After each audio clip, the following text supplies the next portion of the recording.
Imagine you're standing at the end of your life, looking back on everything you've experienced.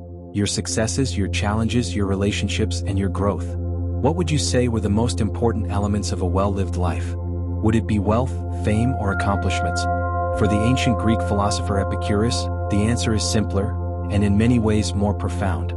He believed the true fruit of life is found in friendship, the pursuit of wisdom, and the lack of fear.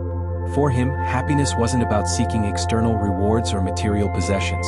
It was about cultivating meaningful connections, embracing intellectual growth, and liberating oneself from the anxieties that plague the human experience, particularly the fear of death and the unknown. In today's world, where we often measure success through tangible accomplishments, how much we own, how fast we climb the ladder, how many followers we have, it can be easy to overlook what Epicurus called the essence of a good life. His philosophy offers us a compelling invitation to return to the basics, to value deep friendships, to engage in the pursuit of wisdom, and to rid ourselves of unnecessary fears. Let's dive deeper into Epicurus' vision of happiness and explore how these three pillars can guide us toward a life of greater meaning, fulfillment, and peace. Welcome to the unfolding journey. If you're someone who enjoys exploring timeless philosophical ideas and reflecting on life's deeper questions, you're in the right place. On this channel, we embark on thoughtful explorations of philosophy, personal growth, and the art of living well. Together, we'll dive into the teachings of ancient thinkers like Epicurus, uncovering their wisdom and seeing how we can apply it to our lives today. If this resonates with you, make sure to like, comment, and subscribe so you don't miss any of our future journeys into the world of philosophy and self-discovery. Now, let's explore how Epicurus' vision of the good life can shape our own lives today. Epicurus' vision of a good life, the fruit we cultivate. At the heart of Epicurean philosophy is the belief that the ultimate goal of life is pleasure, not in the hedonistic, indulgent sense that we often associate with the word today, but in the sense of ataraxia, peace of mind, and aponia, absence of physical pain.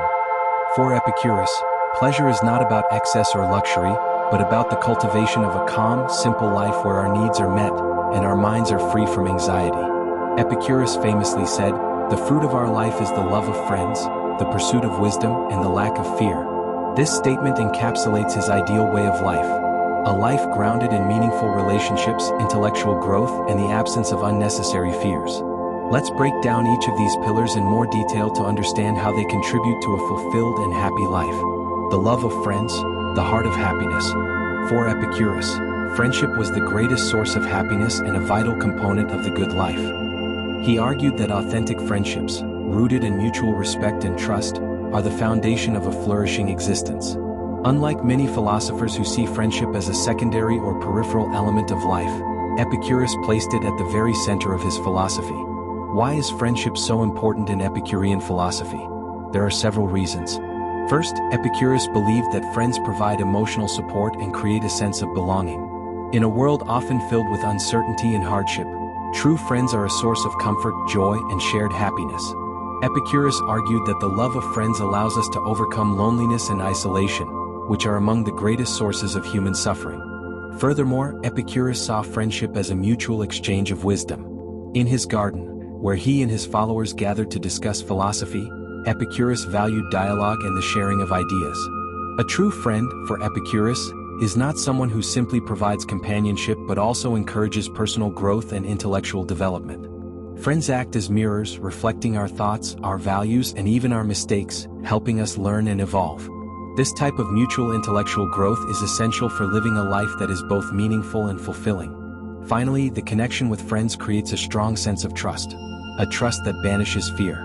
According to Epicurus, fear of harm, betrayal, or loneliness often causes us to seek pleasure in excess, thinking that external pleasures will fill the void left by emotional deprivation. But in the presence of true friends, we can find peace, and our emotional needs are met without relying on superficial distractions. The pursuit of wisdom, the path to liberation. For Epicurus, the pursuit of wisdom was not merely an intellectual exercise but the means by which we achieve liberation from unnecessary pain and suffering. Unlike modern concepts of success, which often emphasize wealth, status, and achievement, Epicurus believed that wisdom was the key to living a life free from anxiety and fear. His wisdom wasn't confined to abstract philosophical theories but was practical and aimed at improving everyday life. Epicurus believed that knowledge of the natural world was essential for achieving peace of mind. Understanding the nature of the universe, including the natural causes of things, is crucial for dispelling irrational fears. One of the central fears Epicurus sought to address was the fear of death. Many people live in constant anxiety about death, believing it is an end to everything, or even something to be feared in itself. Epicurus challenged this view by teaching that death is simply the cessation of sensation, and since we no longer exist after death, there is nothing to fear. Moreover, wisdom for Epicurus involved understanding what truly leads to pleasure and what leads to unnecessary pain. He emphasized the importance of simple pleasures, those that come from natural and modest means, rather than seeking fleeting, materialistic desires that bring more suffering than joy. Wisdom, for Epicurus, meant understanding the limits of our desires and recognizing that we do not need an abundance of wealth, fame, or power to achieve happiness. In fact, the more we align ourselves with natural needs, the more we free ourselves from the distractions that prevent us from experiencing true contentment. The lack of fear, overcoming anxiety and death. Epicurus' philosophy is deeply concerned with the elimination of fear, particularly the fear of death and the fear of the unknown. Fear, according to Epicurus, is one of the greatest sources of human suffering. Fear of death causes people to live in constant anxiety, always seeking to avoid harm and control external circumstances, which only leads to greater dissatisfaction and stress. Epicurus famously argued that death is not to be feared because it is simply the end of our conscious experience. As he said, death is nothing to us. When we exist, death is not, and when death exists, we are not. For Epicurus, the idea of an afterlife or a punishment after death was a human-made illusion, perpetuated by religious dogma and superstitions.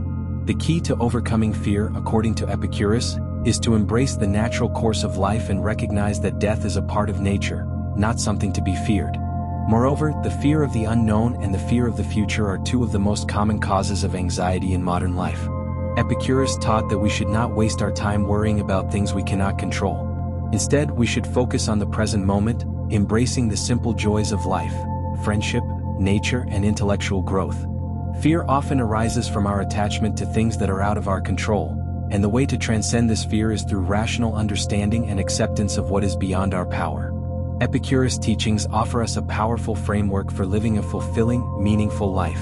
By cultivating deep friendships, engaging in the pursuit of wisdom, and freeing ourselves from unnecessary fears, we can find happiness that is grounded not in fleeting pleasures but in enduring peace of mind.